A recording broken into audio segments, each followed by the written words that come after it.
Strive Coaching Studio, guiding business leaders to meet the highest version of themselves. And now, here's Michelle, certified coach and founder of Strive Coaching Studio. Hey, how is everyone doing today? I have a funny story to share with you today. At least I think you'll find it a little bit funny anyway. Recently, I met with a handyman for him to do some work on the deck steps of our home. There's a repair that's needed on them, and being that I've been in the home building industry for most of my adult life, I had a pretty good idea of what likely needed to happen to repair the structure of the staircase. My husband and I looked at it together. We decided what we needed. All was well. We had a plan. So the handyman arrives, and he is assessing things before I even come out to greet him. That's totally fine. He told me what he thought, and then I explained to him what I thought needed to happen, which was different than his plan, and why and how it could be done with less destruction overall. So then he asked me to ask my husband what he thought and wanted to do. Now here's the thing. As I've mentioned, I've been in home building since literally 1999. I've been in that industry for so long that I already know that him being made aware of this fact about me would not change his opinion. I know this because I've lived this in this world for my entire professional career. I'm no longer frustrated by it. I don't make it mean anything about him or anything about me. I expect it. What I do make it mean is that we all live in a world with very real and certain obstacles and biases that, to best maneuver around, we must first accept as just reality. That doesn't mean I like it or condone it. Acceptance does not mean that I agree with it or that I'm okay with it. It just means that I'm going to make a much greater impact toward change, not to mention accomplish my objectives, much more effectively if I stop resisting the facts and the reality of what is in front of me. Now, I let him know very kindly that my husband and I discussed that at length and that we determined this would be the best solution. I went on to ask him what else he needed from me to provide me an estimate for the work, and he respectfully continued. This was not a big deal in terms of an example, truly.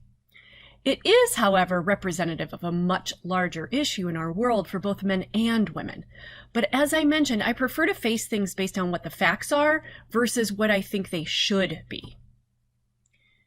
Generating thoughts that fuel me best toward forward, confident, and empowered resolutions is far more effective than approaching things with frustration or resentment, anger.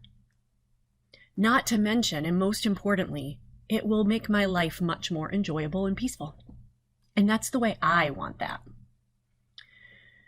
So interestingly, studies show that men apply for jobs that they are only 40% qualified for. Women don't apply for the job unless they are 90 to 100% qualified. My opinion is it's probably even higher. Like they think they need to be far more qualified before they do it. But this is the statistics. So this is not a debate or a judgment or an opinion. They are just statistics, just facts, just studies that have been done. Men apply for jobs they're 40% qualified for. Women will not apply for the same job or for jobs, unless they are 90 to 100% qualified. So we can each decide what we want to think from there. We can think that it's not right or fair. We could disagree. We can judge men. We can criticize women. We can blame the world or politicians or men or women or the patriarchy or anything we can blame. And we might even be right or not. And yes, to some degree, all of it could be important and worth discussing. But here's what I want to offer. In the moment, when these things are happening, when we are faced with these statistics right now in our jobs every day, is it really that important? What difference would it make today, right now, if we answered or decided all of the answers to those questions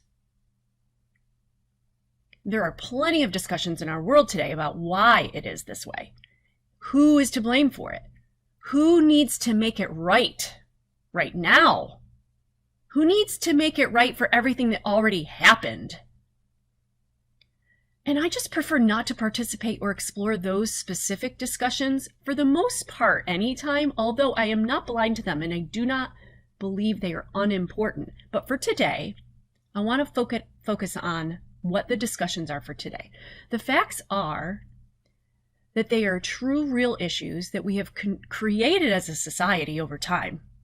We participated in it. The generations before us did it, raised us in it. And quite frankly, I'm not responsible for any of the how we got here. And neither are you. And neither are the generations that will come now behind us next. Even though we all participate and operate within the socialized structure that exists, it just is. It is where we are right now. How we got here is not the most important part for what to do with it. We're just responsible for now, for today. What do we want to believe about all of it today? Who will we be in it right now? What decisions can we make differently right now? How will we show up and operate in this world as a result to create results we're proud of and to have created for ourselves and others who follow us? We are 100% responsible for all of those things. We are, each of us, individually. Focusing on that, on ourselves, that's where our energy can best be spent, rather than finding someone to blame and requiring someone else to fix it. We can each fix it with steps in the right direction each day. And as I was writing this podcast and recording now, I'm reminded of when I took ski lessons last year in Park City, Utah. I always try to take a lesson each year when I go skiing because, number one, I only ski 1 week per year. And number two, I learned as an adult. So it's just not second nature for me. And number three, all of those two things leading me to number three, I'm just older and I don't want an injury. It's just not worth it for me. So I always take a ski lesson. This time it was just myself and a female pro ski instructor. She was fantastic. We had a great day together. And I shared this statistic with her about women and men that I just shared with you. And it turned into such an interesting conversation about how the ski resort schools have been having so many discussions lately about how men and women learn to ski and require ski instruction so differently from each other. Generally speaking, and I do not intend to stereotype, I realize there's always exceptions to the rule in every direction. Generally speaking, though, men are very quick to jump in and head down the mountain, figure it out as they go, and as a result, it typically serves them well in the skiing arena. Females approach the mountain in a very different approach. Very different. So teaching men and women requires different technique and approach in order to ensure success. So what do we want to think about the statistical career differences between men and women? What kinds of messages and takeaways do we gain from just this statistic alone? Well, here are a couple of points that I think are worth considering. Number one, as leaders of companies and in companies, it's in the company's best interest to have the most qualified person in each role to maximize the value and ROI of the company dollars toward a strategic and successful business plan. Obviously, right? This puts the onus on the leaders to carefully evaluate the candidates who do apply and seek out, recruit talent for the candidates who may not apply. The onus is on the leaders. Evaluating high quality and skilled employees as part of the leadership strategy is just a wise decision for the company. It just makes perfect sense, of course. Now, number two is that this likely means that the current positions that are filled within the company by men may not be as qualified as necessary for the position. if those statistics are true, then one could infer that there are people in their positions, specifically men, based on the statistic, who are really not as qualified as necessary for the position. And that translates to a reduced ROI and value for the company's dollar. The awareness of this fact alone may inspire making new choices and changes as a result. Now, it could be a variety of changes. One of them could be identifying those individuals who may be in this situation and supporting them through development and training necessary to improve their level of ability. They may be aware of their shortcomings. They may be struggling and may or may not be asking for what they need to fix it. They may not be advertising what their shortcomings are, though. Most people don't. Or they truly may not be aware of their shortcomings. So recognizing and communicating and supporting them through it serves everyone. Now, it also may mean that additional role changes need to be considered to ensure that the right people are in the right roles for themselves and the company. Putting people in positions where they can see success just makes business sense. And it helps people maximize what they are really good at, what they're capable of accomplishing in a much better way each and every day. And there are a variety of ways this could translate for you. Again, awareness is the key point here. Choose how you want to handle it and what you want to do about it, but don't ignore the statistic and the fact that's in front of you. You have to make a decision about it. Making no decision, ignoring it, telling yourself it isn't true, whatever you might want to do or someone may be tempted to think, is making a decision.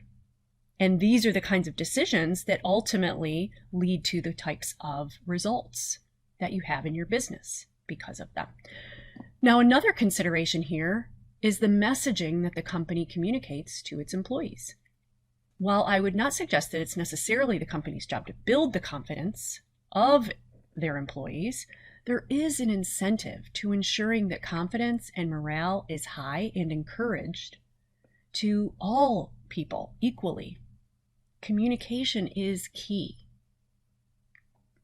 Both regular conversations, feedback, in conjunction with formal reviews or casual reviews, are critical in order to maximize everyone's potential in the organization. Ensuring that every employee in the organization is fully aware of their value to the company, their future path, how they can work toward developing the skill sets necessary to get where they want to go. All of this adds so much value. Offering development programs to employees is always a tremendous benefit from an organization, whether they're internally formalized through mentorships and planned curriculum, or choosing outside experts to support and develop management and leadership skills.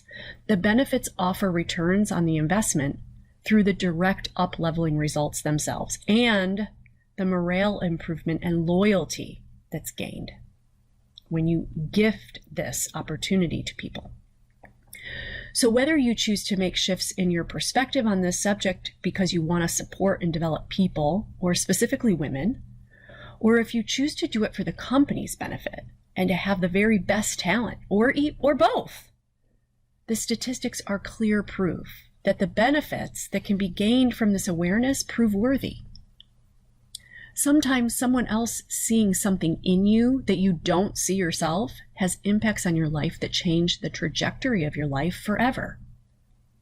While it hasn't always been a walk in the park for me as a woman in a male-dominated industry, I have been so fortunate in my life to have had amazing mentors and role models, both women and men, who have played a significant role in encouraging and supporting my success and my development. I wouldn't be where I am and have accomplished all I have without them. And I hope I can do the same for others. Maybe you have had mentors and role models who helped you get where you are right now too. And I hope I can encourage you to do the same for others as well. Now here at Strive, we're working together with men and women throughout the month to help them develop their full potential. We focus on management and leadership skills, as well as building confidence, creating empowerment, and helping them to live fully into their very best lives to be successful. If this is something that would help your organization, come check us out. I hope I'll see you there.